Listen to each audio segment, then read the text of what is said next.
yow xam naa la yow xam naa la. Tout à fait. daje nañu dajewaat. C'est des instructions de la hiérarchie. salaam gars maa leen di ziar bu baax a baax seetaan leen vidéo bii nii jouru vendredi la woon tey jouru vendredi la gars ñu dem seetaani vidéo ba pare ñëwaat léegi bu leen fàtte di abonné di like di partage vidéo bi gars ñu dem. bu leen topp dem leen.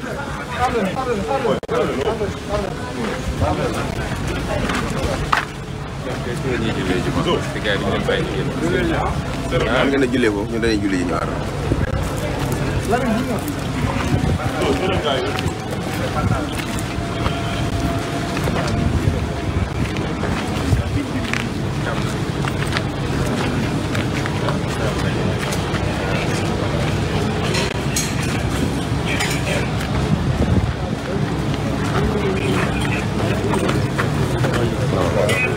bu ñëpp dem bàyyi la ko day julli bu ñëpp dem bàyyi la ko. Je ne peux pas aller prier. Pourquoi? Je ne peux pas aller prier. Qui vous a donné ces instructions? Yow xam naa la yow xam naa la. Tout à fait. daje nañu dajewaat. C'est des instructions de la hiérarchie. Ñabbu. C'est les instructions de la hiérarchie. Donc la hiérarchie, en plus d'entraver la liberté d'aller et de revenir des citoyens, entrave maintenant la liberté de culte. Et sur quelle base? La Constitution dit que j'ai le droit de bouger. La Constitution dit que j'ai le droit d'aller prier. Donc, un ordre ne peut pas violer la Constitution. Il y a l'ordre de la loi et le commandement de l'autorité. Le commandement ne tire sa légitimité que de la loi. Il n'y a pas de... En droit administratif, on parle d'ordre manifestement illégal. C'est pas tout ordre qui est illégal. Donc, quand un ordre est illégal, vous, en tant qu'officier de police, vous avez le droit de désobéir. Ce n'est pas tout ordre qu'on exécute de manière aveugle. C'est un ordre manifestement illégal. Manifestement, voilà. flagramment illégal. Mais je ne vous en veux pas, vous faites votre travail, vous suivez les ordres. C'était un moment de communication. Et c'est à cela que notre République est réduite malheureusement. Et vous êtes victime, nous sommes victimes. N'est-ce pas? Ah, jarul wax ci wala ñu ngi leen di gërëm en tout cas wax ni Sénégal yëpp fii dara lu fi jàll ndax brouillé nañu yëpp il n'y aura pas de son quand ça va sortir mais di wax Sénégal yëpp su dee son am nag génn nañu war a dem julli ji juma en tant que jullit waaye nee nañu amuñu sañ-sañu dem julli ji juma loolu li muy firnde mooy dëkk bi tey liberté dem ak ñëw nga xam ne constitution ñu ko may xañ nañ ñu ko waaye liberté bi nga xam ne may nañ ko képp kuy sénégalais ci gëm-gëmam ngay chrétien ngay jullit wala ngay sax religion traditionnelle ñu ne la am nga droit kii sa diine même liberté boobu xaj nañ ñu ko tey loolu laa doon waxtaan ak sëñ bi nee na dañoo jot ay ordre ma ne ko nag réew day dox ci droit hiérarchie des normes la constitution moo jiitu loi yi doog a ñëw règlement yi doog a ñëw un ordre c'est un règlement mënul violer constitution mënul violer la loi or bii ordre dafa violer constitution violer la loi mais li ma ci tënk rek mooy du ñoom victime lañ ci ñun victime lañ ci ay autorité politique yoo xam ne tiit gi ñu tiit ak beew gi ñu beew ci pouvoir moo leen jaral lii lépp malheureusement il y a des agents qui sont obligés de faire leur travail et qui sont pas forcément d'accord et nous en sommes tous victimes tey àdduna yëpp gis na li xew lii mooy le régime de Macky Sall je vous remercie. jërëjëf mbokk yi ñoo ko gisandoo le président Ousmane Sonko daa génnoon ne day dem julli ji ñu ne ko doo fi julli jiyee maanaam daal yow doo dem joxe ji say farata yi nga xamante ne te nee na tey moo waroon jiite ji sax jumaa ja. waaw xam nga fële mën na am son amuloon. wax ji du woon sax dem julli ji. ndax gis ngeen tey ni ma sañsee. daanaka su ma demoon xam naa ni imam bi day wàcc jox ma xutba gi. nee nañu tey amuñu droit dem julli ji.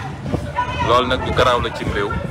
parce que lii violation liberté constitutionnelle d'aller et de venir la. waaye violation liberté de culte foofu la ñu toll ci régime Macky Sall ñu gisandoo ko.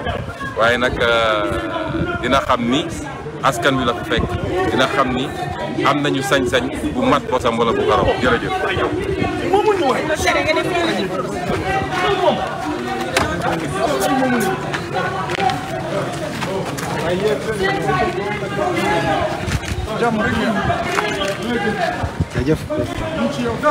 Président, s'il vous plaît, en français pour moi qui ne comprend pas le Wolof, s'il vous plaît. Je parle français.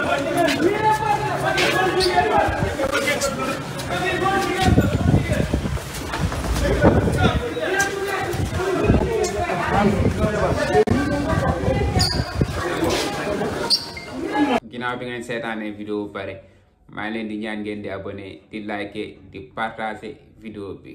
Ndeysaan ay jamono Ousmane Sonko bëgg a génn julli ji juma gaay ne ko du si dal lii moo nekkoon vrai jaay doole nag lii la woon quoi. mais gaay bi ngeen seetaanee vidéo bu pare lu ngeen yëg quoi ak lan la leen di fàttali.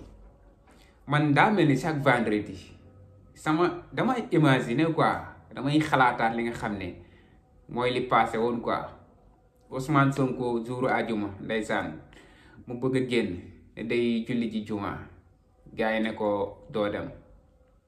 daa mel ni tamit jouru vendredi lañ ko jàppoon quoi ne ko dangaa sàcc téléphone. non gars yi sonaloon nañ Ousmane Sonko daa mel ni ñoom jouru ajuma lañ doon tànn quoi pour jéem a toroxal Ousmane Sonko. mooy jour bi nga xam ne moo gën a sell ci jour yi muy jouru vendredi. daa mel ni moom lañ ko jàppoon moom daal gars yi dañ doon xaar daal jouru vendredi ñëw daal ñu jóg ne dañuy jéem a toroxal Ousmane Sonko. man nag dama yaakaar ne ñoom daa am lu ñu leen waxoon quoi ci jouru vendredi ci Ousmane Sonko maanaam chaque vendredi daal ñu jéem a créer Ousmane Sonko dara quoi sàcc téléphone quoi ñu ne Ousmane Sonko dafa sàcc téléphone. jouru vendredi la woon yaakaar naa xaw ma jour bii la nag xaw ma beneen jour. mais dafa bëggoon julli juma tamit ñu ne ko doo dem quoi après lañ ko jiñ sàcc téléphone affaire yooyu noonu. non gars yàgg nañoo sonal yàgg nañoo sonal Ousmane Sonko moo tax instant bii nii vendredi bu ñëwee rek sama xel day demaat quoi ci affaire yi. vendredi bu saa yu ñëwee rek sama xel day demaat ma ne waaw lan moo taxoon gars yi di taamu vendredi pour toroxal Ousmane Sonko mais ba léegi nii yàlla àndul ak ñoom yàlla musul ànd ak ñoom ci seen pexe quoi. Macky Sall ak ñoom Moussa Fall ay ñoom Antoine Diome ñooñu daal ñoo ne woon forcément dañuy toroxal Ousmane Sonko quoi chaque vendredi ñu bëgg ko créer benn affaire quoi dañ koy nee nañ daal ñoom dañ koy toroxal par force mais yàlla àndul ak ñoom quoi ñoom seen pexe bu juboon non man nag bëgg naa gis Ousmane Sonko tey jii nii quoi ci nan lay demee julli ji juma genre vidéo yi nii.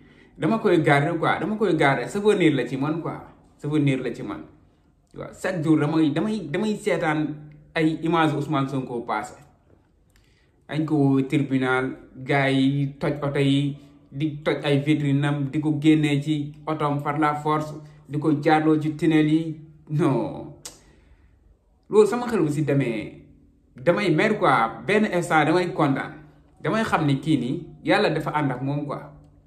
su may xalaat li passé damay gëm ne yàlla moom fi bëri yàlla moom fi quoi damay gën a gëm yàlla quoi su may seetaan yi damay gën a gëm yàlla xam ne yàlla moom fi quoi fii kenn ëpp fi kenn doole kenn mënu fee toroxal kenn fii yàlla moo fi nekk lu fi nit fexeel nit mu am yàlla moo si àndu quoi kenn mënalul kenn dara kenn mënul rey kenn fii daal yàlla moo fi nekk lu fi am yàlla la lu fi amul yàlla la.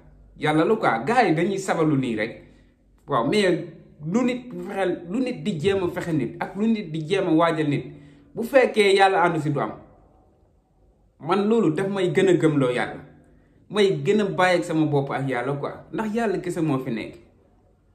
ñii fekkoon ne seen pexe jub na bu nuy rey nañ Ousmane Sonko bu yàgg ak ñi mu àndal mais gis nga li yàlla dogal waaw Ousmane Sonko yàgg naa bëgg a génn këram mu tëgg ko.